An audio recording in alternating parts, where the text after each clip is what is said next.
hey, what are you doing tomorrow? I'll tell you what you're doing. You're going to clear your schedule, cancel whatever you were going to do, and you're going to come on down to the Pioneer Park for fun on the Flowage, put on by the Prairie Farm Lions Club. We were invited to come on down there and put on a show, as what they said. So we got a hold of our sponsors and we got together what we could in such short notice. We got Hawk Performance, we got LIQUI MOLY, it's all kinds of awesome stuff, stickers. We even got lip lubricant. In case you've got an unlubricated lip, we got you handled here. We've got can koozies from all kinds of different folks. We've got just boxes and boxes and boxes of stuff. So come on down there. We've got stuff to give away. We got stuff that's going to be in a silent auction. What is this?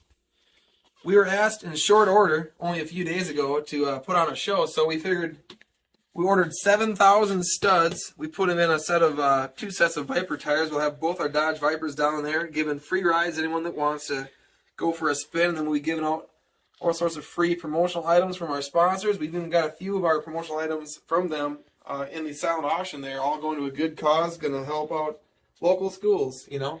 So think of the children. Come out, go for a ride in a Viper for the children.